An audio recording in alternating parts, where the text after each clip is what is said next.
everyone. Welcome to Hospitality Today Live. I'm Deborah Gardner, your host here for HTL. And we, again, are so happy that you are joining us for another great episode, because I have to tell you, all my amazing guests are just terrific. They're just terrific. Why? Because they really get to share real life situations and topics through their own perspective, opinions, stories, and lessons. And today I have a very special guest to introduce you to. He is the creative director, CEO of Vermilion Events and Design. And I'm talking about David Twigger. He is a 30-year veteran in the hospitality industry with over dozens, and I mean dozens, of event and design exclusive awards to his credit. And sought after for his diverse expertise, David is actually known as the unsung hero of the little guy.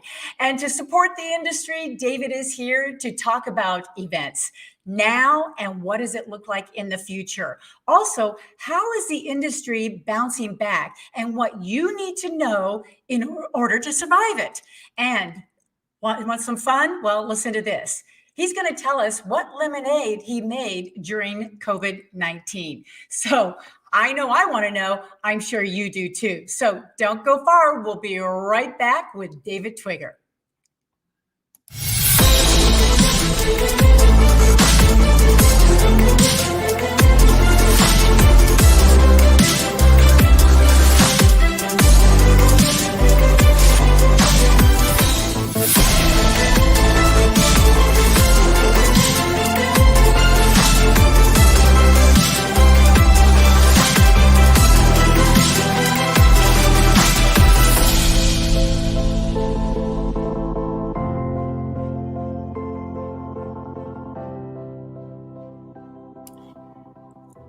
Welcome back, everyone. We have this episode sponsored by Visibly Media, helping business communicate strategically in print and online, visiblymedia.com. So as I promised you all, here we are with David Twigger. Thank you so much for being here with us, David. Thanks for having me, Deborah. I'm very, very excited. This is great. Well, we're excited to have you here, because, especially me, because I've had the opportunity to work with you before for a very important corporate event for you. And I had so much fun. And I was just so excited when I knew it was our time to have you on the show. As a matter of fact, I had so much fun. I had to dig up a picture of us. What was that? Back in April. Yeah. Where it was a large we're like, corporate okay, event that you came on, and you are our host and MC for a large international virtual annual meeting that they did, which was great. Yes. And it was just so much fun. I had such a blast. So it's great to have you here on the show. And first of all, we got to start out with the fact of when you were talking, I mentioned this in the opening, you're an unsung hero of the little guy. Can you explain that? I love that. I just, as somebody who, owns my own business, and it's still a small business, going through my career, I was always, in large corporations and things like that. And then the more I got into after launching my company, I noticed that when we went and heard panel discussions and we saw reports coming out from the industry, it was always from the big guys, which is great. And we're not, saying anything about the experience and what they say, but it was always, like a president and CEO of like Marriott or these large corporations and stuff, which we need to hear from. But I'm always asking our DMOs and our CVBs and anybody who's doing anything in industry, let's just balance that out and throw on one of the little guys. Throw on somebody who just owns like a small photo booth company or a small transportation company, something like that. So you get two different aspects when you're talking about what's going on in the industry, whether it's good or bad. It's a great balance, and it actually makes for a really great conversation on those discussions. Yeah, it totally got my attention, because I'm like, to me, you're a big guy, but I love that analogy of the little guy, and why, definitely. Well, the thing about your company, though, what I love about it is I know that you cover from corporate, charity, private, and social, and on down the line. And it's a very vibrant and visionary type of company that you run. And so happy to be associated with it, with you and your client. During the pandemic, though, a lot of things have happened to events, and wondering what has been going on and what does it look like right now?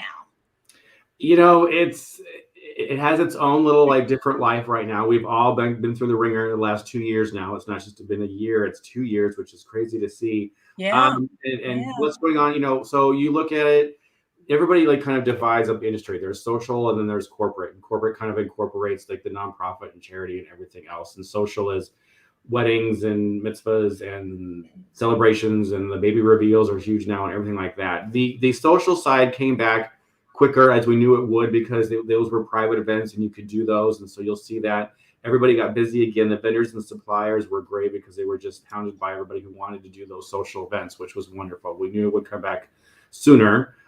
Corporate had high hopes. I think a few people were a little confused, but like we had high hopes for 21. And it got a little bit better throughout. And like in the summer, everybody had to like screech the halts again and just seeing what we can do. But there are some events going on. We've now learned how to do larger events. Events came back, they came back smaller. And so we can have a discussion on, what I think we need to do to bounce back altogether, because that's something that some people want to hear and some people don't want to hear what I'm going to say. But I think everybody's learned how to do those events, which is wonderful. And we can definitely see a path moving forward to do live events again. It took a little bit. We all went into the virtual world, which was great. And I think we're going to incorporate that when we come back live. But people were so anxious to do it that I think we jumped ahead a little bit much. And now we've got, our path going on.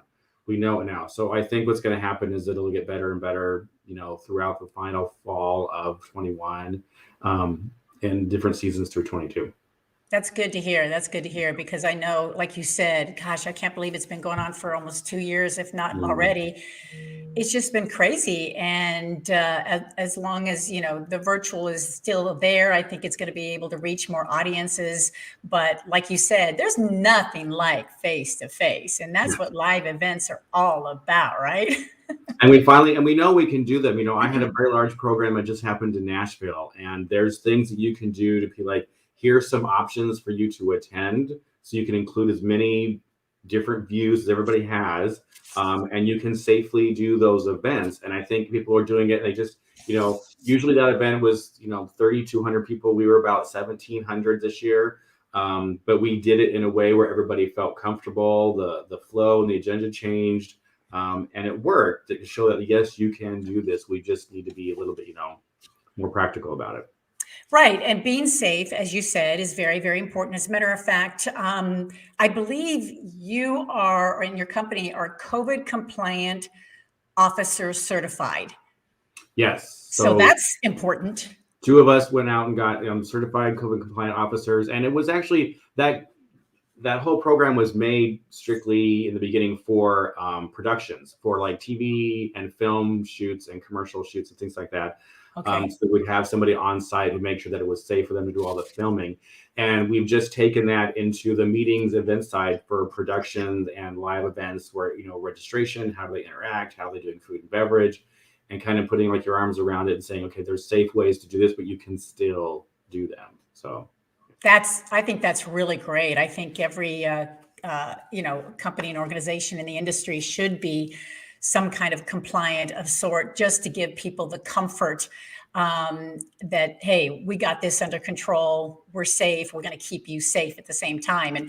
And not only doing that, David, but the pandemic has given us the opportunity to pretty much pause and redefine what we're doing for our customers.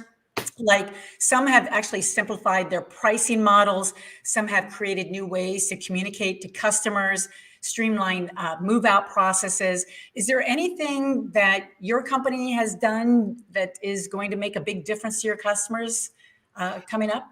Absolutely, and you hit on the head with that, Deborah. I think everybody who wanted to make the lemonade, the lemons that we were given during the pandemic, did take a step back and said, like, what's our process now? We have to include these virtual pieces. We have to include these like safety pieces.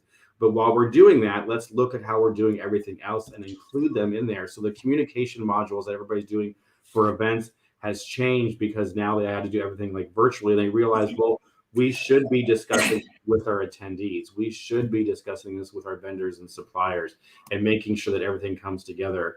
What we've done is we actually took all of our forms and our onboarding processes and kind of like dissected them throughout the pandemic to make it much easier for people to go through and to include those virtual aspects into the new live events. So maybe you don't want to do like the whole virtual, Zoom, what we call heads calling for it, but you can add things out to a social media page, to a YouTube page. You can have like a simple camera operator there to make sure people who cannot attend, not that they don't want to, or not that it's not safe, but all those people who didn't attend before, who now can attend, 3 or 4 different conferences instead of just going to one. And they can take all that information and we're gathering it and we're giving it back to our clients who are using it to include larger audiences, to get more of a return on investment, which is exactly what they need. And they're actually going out and trying to plan more events, which makes it even better. They're smaller and some of them are virtual, but they're taking all that information we're giving to them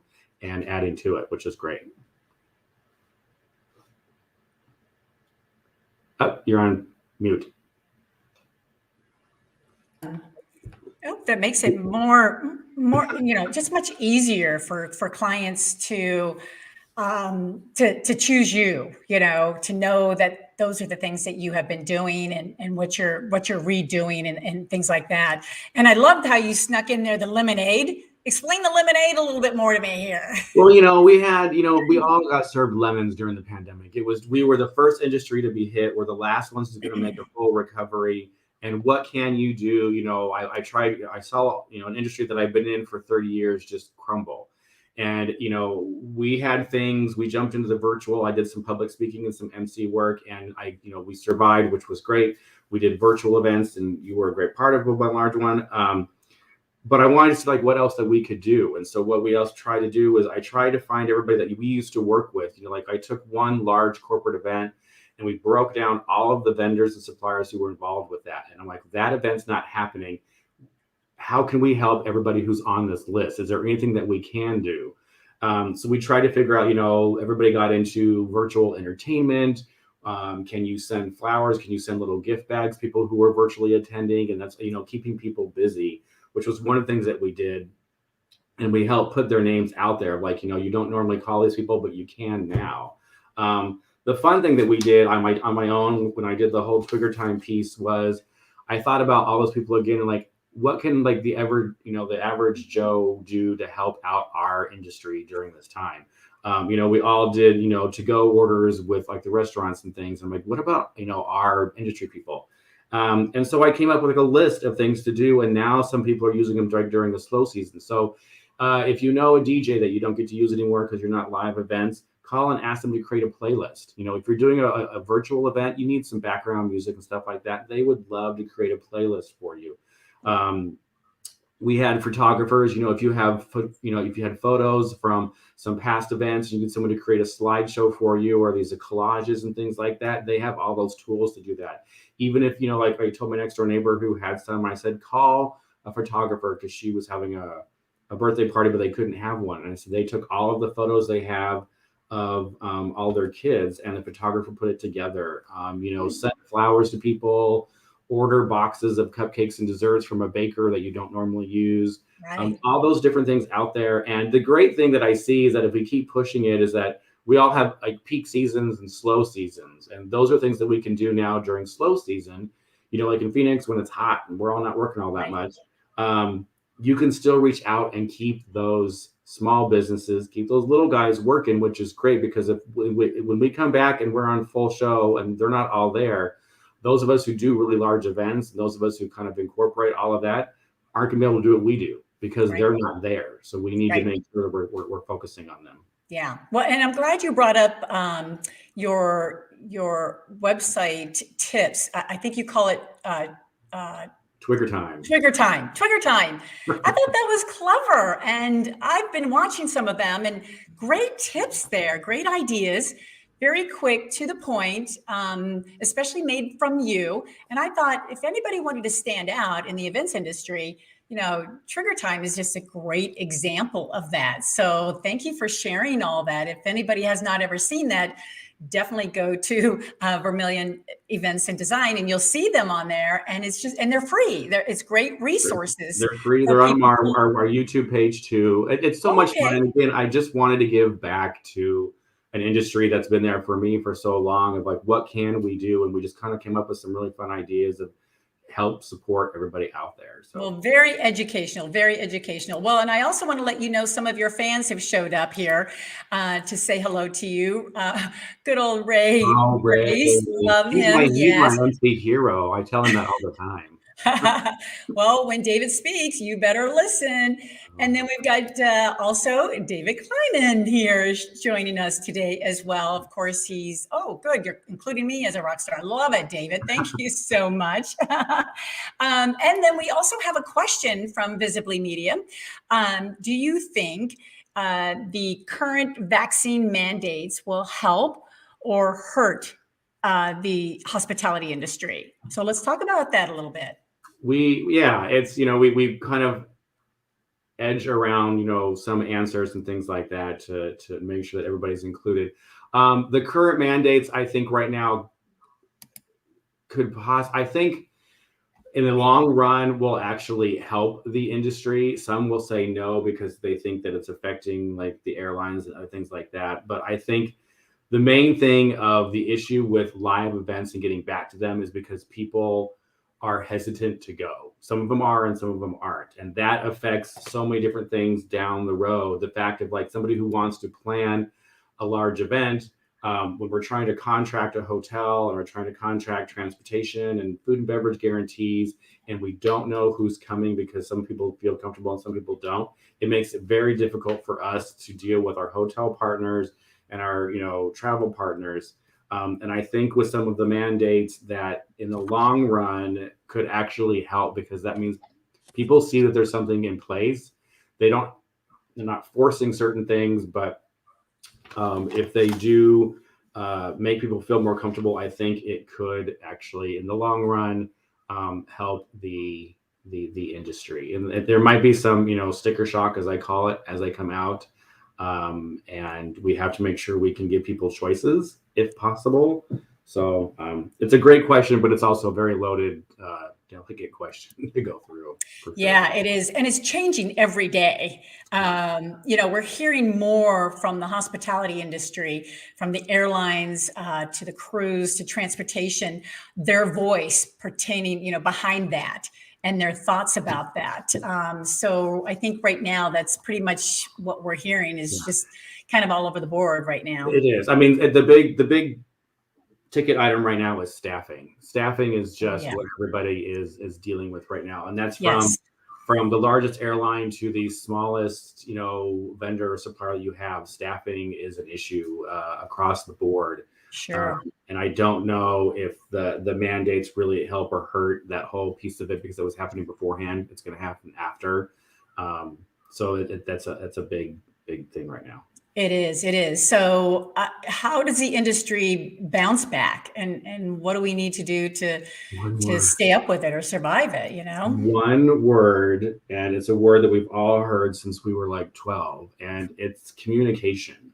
I was on several panel discussions in the beginning, and my advice to everybody was communicate, not just with people you normally communicate with, but communicate with others. When we were trying to figure out how to help each other out, I would tell people, a hotel culinary department wouldn't normally maybe possibly talk to an offsite catering department. But when we were all trying to figure out what's the best, more creative, safe way to serve food, why not communicate with everybody? And it's still the same thing right now. Anybody, from a DJ to a meeting planner to a transportation company, it's like we all have some things that overlap and we need to communicate. The biggest thing as far as an industry bouncing back is that if we keep communicating, we don't have to start putting people in boxes and take sides. I'm a member of an independent meeting planner group that's nationwide, and we do our calls. And on those calls right now, I see happening what I didn't want to see in the industry, and that's people being divided And it's a us versus them thing right now. And that's with people who are clients who want us to plan conferences and meetings, are hesitant just because they don't, for them to sign agreements and say you have to produce this much, they don't know anymore. We can have, Right. like 5-6 years of history. We just don't know, but we want to do this. Can you be a partner? And there Right. are some companies out there who are being partners, and there are some, this is what I told you earlier, that don't want to hear it. There are some that are not. There's price gouging going on. There are, attrition and cancellation clauses that aren't being flexible. And I know that we've all been through a lot. But for us to come back, instead of 3,200 people, I had 1,700. The hotel worked with us and said, if you can do this, and we had like a little sliding scale. We don't have to go into the details, but it made it work to where my clients felt comfortable. It's like, okay, then we're going to do this. And it worked. And it was great for everybody. We were flexible on some space. They were flexible on some numbers. And I think just because we communicated the entire time, it wasn't like, this is it or nothing kind of piece of it. So I think we can bounce back if we just all talk to each other. Just Yeah. Great advice. I know, right? True. Yeah. And how important is that? And I think now is the time to do that more than ever. So and I stress to that, and I stress also to the industry organizations that are out there. Before the pandemic, there was, some of them played well together and some of them didn't. Some of them partnered sometimes. I'm like, partner now all the time. Your boards should be talking to other boards every single month of just like, hey, how's it going? What are you seeing? How can we help with each other? Our industry organizations, I get in trouble a lot because I'm like, you got to make sure you do this. But I think what they need to do is not focus on what they're supposed to be doing, but what they should be doing. They should be making sure members are listened to and make sure that they have what they need instead of focusing on, we have to do this kind of event. We have to have this much education, whatever. It's like, I get that part of like the rules. Listen to your members. They're out there. Yeah. Communicate. And it's going to be a wonderful thing if we all do that. And get that thinking outside the box mentality, because what worked yesterday is not going to work today. So you have to throw everything away that you've done in the past and really start from scratch again and stick with the basics to get you where you need to go. Yeah. But I love what you're saying here. Listen to your members. That is so key. And if they're not reaching out to the members right now to find out what they want, they are missing the boat. What's what they want and what they need. It's like, it's you're listening. I know that you have like our local chapters. And I'm not saying like Phoenix, like, this is nationwide. You have your members and you have like responsibilities to like the national, and I understand that portion of it, but you've really got to sit down and find out what they need to move forward. Is it assistance? Is it just communication? Is it ways to find business? Is it ways to fine tune what they do now? So many different companies do different things now, and it's all different people, except Ray, because my hero's always there. But again, like if you just communicate and everybody talks of like what they really, really need, I think it would just be an easier way for our industry to bounce back and bounce back together. I don't like seeing like the dividedness that came out from right afterwards. Sure. That makes a lot of sense. Well, we have another question for you. Love getting these questions. Your fans are showing up everywhere. Randall Rainier, who said, why don't people want to work today? Which we know, as you just mentioned, about the labor shortage. Mm-hmm. So is that because people have left the hospitality industry and not coming back, or they don't want to? What's your perspective there? There's a couple different points to that. Some of the answers aren't very pretty. I think one reason is that some people weren't treated all that well when they were let go. And they have just like a bitter taste in their mouth. I think some of it, and this is just a personal piece, so this is David Twigger talking, not Vermilionevents. I think they have a taste of different lives. Like I told you, like I had somebody who was a part-time worker who I think ended up loving some of the things that they did at home with the children, things like that, and realized that they can do this without, 2 full salaries and stuff. And I don't blame them for that because it's a beautiful thing. I think there are alternatives out there that people realize that they were killing themselves for certain hours and then I'm going to get in trouble for saying this. And there are some companies out there who are hiring people to deliver packages or just to drive people around. And people realize that they can make a really decent living from doing that, so they don't need to work 14 to 16 hours in like the hospitality industry. It is definitely, it's so hard right now. It's a great question, Randall. I think it's going to be cyclical, so I think that it'll change rather soon. You'll see through the fall and into like the what we call season, like January for here in Arizona, that things will start coming back through because it'll change a little bit. But it's an impossible question to answer. I honestly don't know, because there's so many people who are hiring. If you are out there and you want to work, like call Deborah or myself and we can help find you something, because there's people out there who want to hire. That's true. But I think what it has to do too is the leaders of the industry really need to look at them and as, you know, what value can they bring to these workers as well, and why they should be coming back to the hospitality industry and making them feel valued. I think we're missing that. We're missing that. I don't hear any of the leaders of the industry talking about that. And if they're not going to feel valued when they know they're more valued at home or somewhere else, we're going to lose them. So we really need to start expressing the value of why we need workers in the hospitality industry. I think people, they didn't know that there were other options, and now with those, they think that that's what they want to do. I hear people like walking out of shifts in like restaurants and culinary areas and stuff like that, because they think like, well, like you have to make sure that a focus is on the employees. And if not, then, you know, there's no more like, well, I have to stick it out kind of thing, because they don't. They can go and they can drive for someone and make the money. So if you're treating them badly, you know, it's hard. But I'm hoping in the long run they realize that you're actually gaining like several different skills when you're in the hospitality industry. There is such a wide variety of great things that you can learn. And yes, sometimes you have to start where I did. I was a PBX operator, and nobody on this call like knows what that is, but that's where I started. And you work your way up to where I tout myself of having like, you know, one of the most diverse backgrounds in the industry, because I worked through every single little job, like in the hotel side that you could have, from PBX operator all the way up to GM. And then when I ran the special event venues, you know, I cleaned the floors and worked production and, you know, tried to spend some time in the kitchen, although chef was always kicking me out. So there's so many things that you can learn through the hospitality industry. It's a wonderful place to be. So I'm hoping we'll start getting people back. Yeah, I think one of my most memorable times is when whatever hotel I was working at said, okay, we're going to cross train. I'm like, oh, good. I'm going to go work at the front desk. I'm going to go make beds. I'm going to go work in the restaurant. I love that, because you really can get a great perspective. It gives you such appreciation for what everybody else does. Oh, absolutely.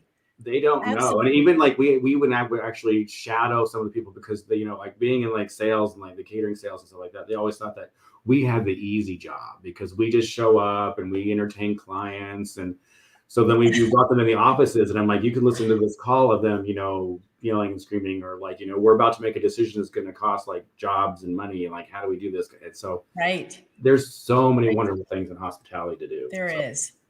There really is. And it is going to come back. Well, we got another fan of yours that have shown up, Karen May. Karen. Yes, we love her. So she is a favorite of ours as well, and such a hard worker and very diverse as well. I think she's on the show, right? Version of you.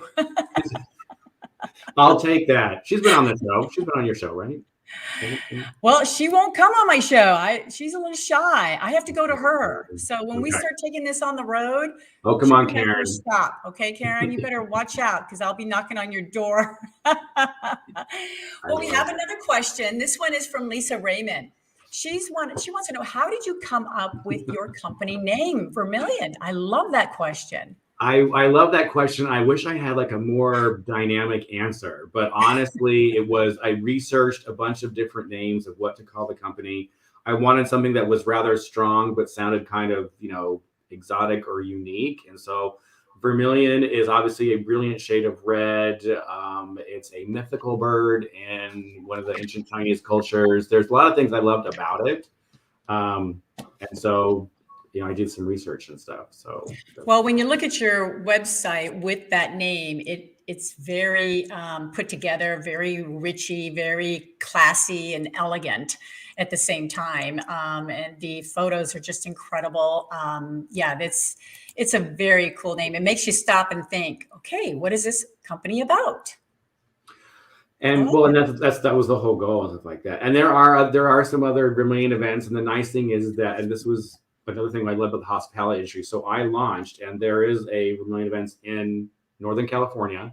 They do a lot of South Asian and Indian weddings and events, and there's one in Afghanistan, and they both reached out to me to just say, like, we're also Vermilion events, and I said, I did some research. Some of them like changed, like, that L thing. But it's so sweet about everything. It's a wonderful group of people. So, well, it's an amazing company, and all our viewers that are watching out there, just so you know, I've worked with David and his company firsthand experience, and it's phenomenal. It's just first class. It's elegant. It's on target, and the details that you bring to the table really make a difference. And so I had a fabulous experience, and I was just an employee. So I can't even imagine what the clients are saying and what they're thinking. So I'm just thrilled that you were able to be with us today, especially to share all this knowledge and being vulnerable to tell us the truth at the same time. So we want to make sure that people contact you and ask you more questions. Gosh, I know you have so much advice and tips, and everybody's got to watch the Twigger time. I just love that section of your website. So if everybody can just contact you, whether your email or your website, how else can everybody get in touch with you, David? Definitely by email, and I'll take any questions from anybody. I love sharing information. I'm also on LinkedIn and on Instagram. I'm currently not on Facebook, and it's a long story. Deborah and I talked about that. But everywhere else you can. But you can always go to the website and reach out by email, and then LinkedIn and Instagram as well. So yeah, you can't escape us. You can't escape us. There's no doubt about that. So, but I just want to say thank you so much for being here. And I know we've got to sneak in another one from Ray as well, saying very informative. Thank you so much. Again, you've got tons and tons of fans out there, not only nationwide, but worldwide. So again, anybody that would like to talk to David a little bit more, you know how to right now. And we certainly want to say thank you so much for being with us. It was a terrific, terrific time with you. Thank you, Deborah. This was great. I love that you do this show. I love everybody who's on here. This is the kind of thing that makes our industry very, very special. So I thank you for all the work that you do. You bet. Thank you. And thanks for all you do. Absolutely. Well, there you go. Was that a terrific conversation or what? David is so brilliant and so creative and just knows this business inside and out. And we're so lucky and honored to have him on the show today. So definitely get in touch with David Twigger as soon as possible, because you will not want to miss what he has to offer and what his services are all about as well. And if you'd like to see this episode again, by all means, know that it is on a replay basis. So you can see it at all these, your favorite social media platforms. And please share it with others that had not had a chance to see this today, because we know you're going to really enjoy all the information that he just shared. And we want to thank our sponsor, Visibly Media, for being with us here today as well. Any questions, any comments, please email us at hello@hospitalitytodaylive.com. We would love to hear from you as well. And so you're probably thinking, what's next? Well, we are continuing these amazing guests here on Hospitality Today Live. And we're going to meet next Tuesday, same time, the head of communication engagement for Twine. And we're talking about Nguyen. She is actually going to discuss with us the future role of technology, along with what networking looks like as well. And how is the conversations in the hospitality profession, how is that going to help the world see our industry differently?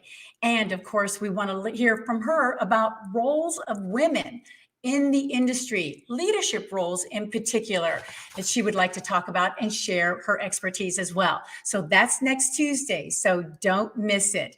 Other than that, I'm Deborah Gardner. Thank you so much for joining us. And just remember, if you're thinking about it, we're talking about it right here on Hospitality Today Live.